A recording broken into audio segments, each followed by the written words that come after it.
Morning everyone, 30th of November today in Les Sables. It was a pretty good day here yesterday, sun came out and it's very cold this morning, 4 degrees, so still pretty cool though, very good place to be. So today, lots of different things going on. Had a little interesting issue last night, no dramas, but we got a call from Reunion MRCC about a potential distress alert from one of our entrants. Situation, just so you know, in terms of how we manage the whole movement of the boats around the world, we're in direct contact with all of the rescue coordination centres all the way around the world that the course interacts with. And then every time and each of these areas have a new zone, like Australia has a zone that takes responsibility around about here. And when they have all of the records of all of the boats, all the safety equipment, call signs, satellite phone numbers, all those sorts of things. And as soon as the first entrant of the fleet enters the new zone, we will notify, if it's Australia, we'll notify MRCC in Australia and let them know that the first of the GGR entrants is now in their zone. And when the last entrant leaves the zone, we do the same thing. We tell them, okay, we've all gone, thanks for your help, go from there. So we have a direct communication link. They sort of know us, they know what's going on. They have access to the tracker as well and can see the boats. So anyway, we took a call from a particular MRCC last night saying that there had been a DSC distress alert. Now that's via VHF radio and a few other different issues, and the MMSI number that identifies the boat within that DSC call, they only got partial numbers, but the last few digits of the numbers represented one of our entrants in the GGR fleet, which was unusual because they were in reasonably good weather and they weren't too close to that zone and so on. So nonetheless, we quickly went through the process of contacting the entrant and through the YB3, which is the satellite tracking unit, the portable one, which is on 24 hours a day on each of the boats. We have a process to get that message to them pretty quick, and it was received within about 10 minutes as a big alarm goes off on the boat. And the entrant then came back and said, hey, everything's all okay on board with me. And we advised him on the message that it was probably a false alert, and then we were able to tell MRCC straight away that it was actually, our guys were actually okay. So it was just an interesting issue of the process and how quickly we can respond, and the entrant was pretty good at all that. So now that you know it wasn't a drama, it was a false alarm, it was actually Ian. And he didn't do anything wrong at all, didn't press any wrong buttons or anything like that. It was just a process, and it quickly eliminated that target for the MRCC, and they obviously on the hunt to see where that distress alert came from. Anyway, we're short-handed at the moment. Lutz is on holidays, he's been out for a few days, and Seb's on sick leave now for a few days. So there's a couple of things missing. Our daily report didn't get out yesterday, but it'll probably get out today, and just a few other little things, but all is well here. Jean-Luc is streaming ahead. It's interesting looking at Jean-Luc, Bernard Batessier and Sir Robert Knox-Johnson just in terms of courses and so on. Jean-Luc's course has actually been pretty much running along the 40th parallel here. But look how high Bernard Batessier is, back in 68. Not really having any forecasting at all, and just looking at the square riggers and tradition, roaring 40s, all that stuff. He was still up pretty high. It's quite surprising.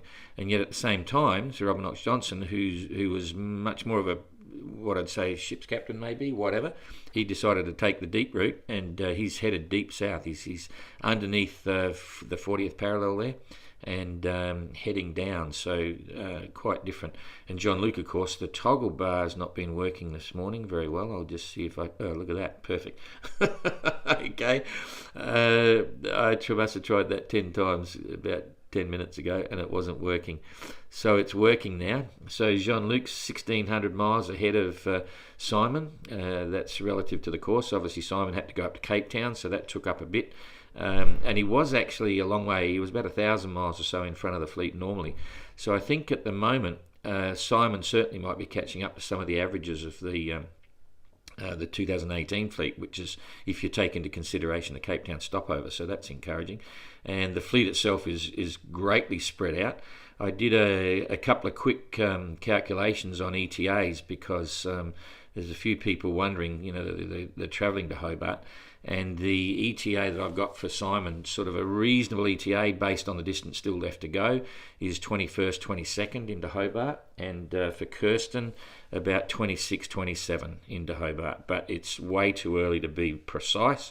That's just an early guesstimate, you might say. So if that helps anyone, then all good. So I'll get rid of that now, and we'll start looking at the tail enders here.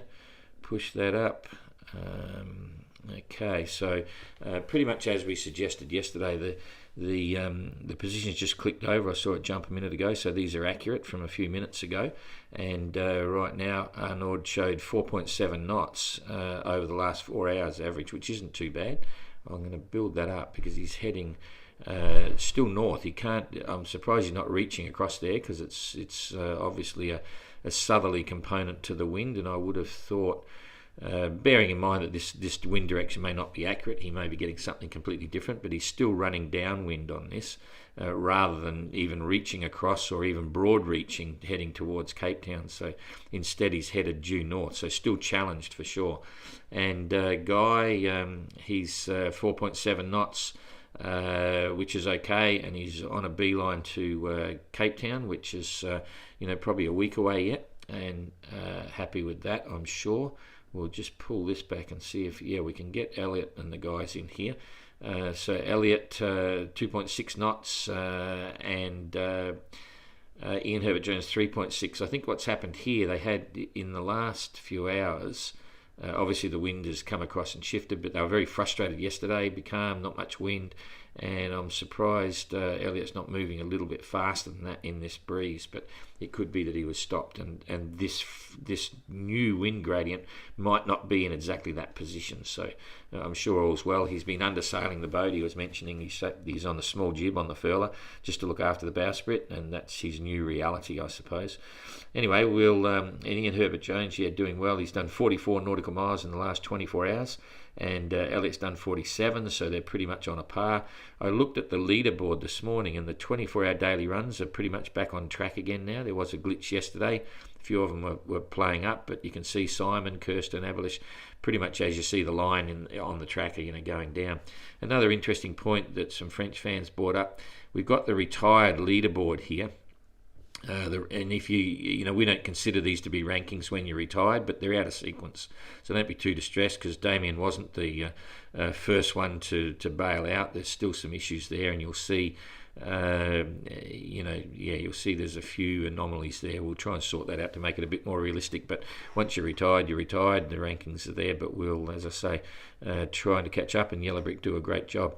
So we'll get rid of that, and let's just scroll the weather forward to see what it looks like is coming the way of these guys. We'll come forward a day.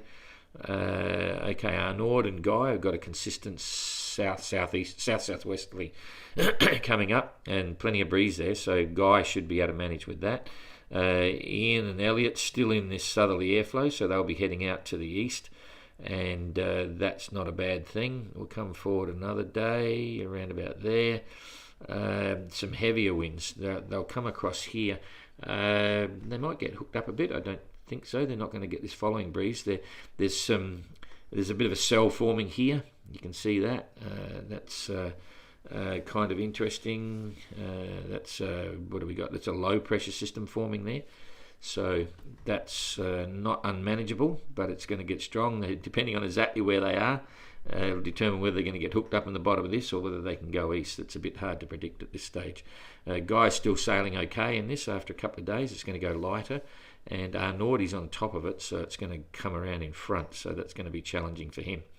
One more day, pull it forward to the 3rd. And okay, it's levelling out for Ian and Elliot. That's not too bad, and Guy's going to go quiet. They're both going to go quiet here, so nothing dramatic happening there in the next few days anyway. Okay, we'll come back to jeepers, getting bombarded here. Okay, come up. Okay, bring the weather back to now. and we've got Jeremy here, probably enjoying this, going really well, 7.9 knots. Now, why would he be doing 7.9 knots in this light wind? No doubt because of currents. We'll have a look in a minute, but that's pretty, he'd be happy with that. If he knows, he wouldn't know.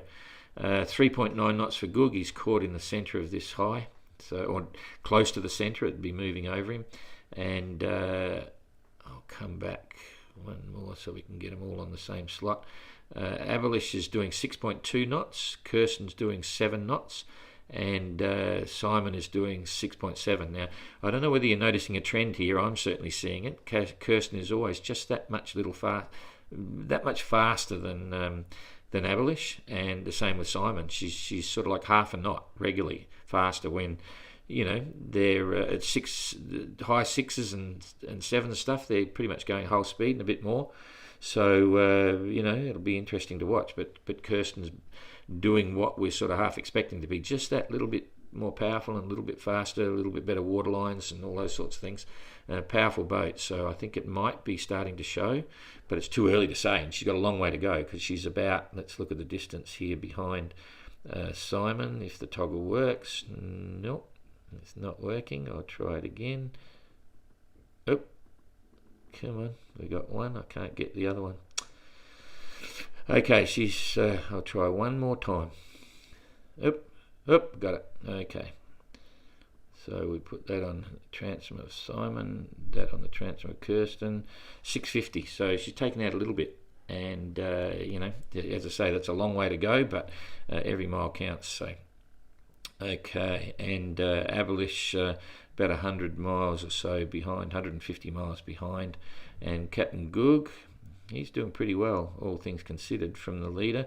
He's 1,300 miles behind, so it's a week and 7-8 days or something. So that's all cool. Now let's look at the currents and see who's been impacted and the winners and losers on this lot. Jeremy has certainly picked up on this one. He's doing quite well.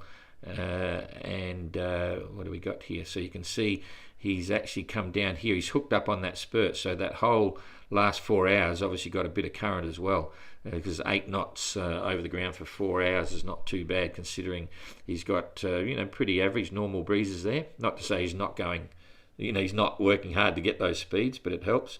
Same with Captain Goog here. He's got light winds, but he's getting a free ride, 3.9 knots. In fact, I would have thought he must have a little bit of wind there. Been not moving very far at all without the wind, so the current's definitely helping. That's a couple of knots there.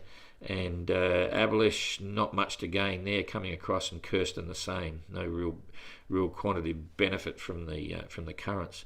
So we'll let's have a look at the clouds just to be different.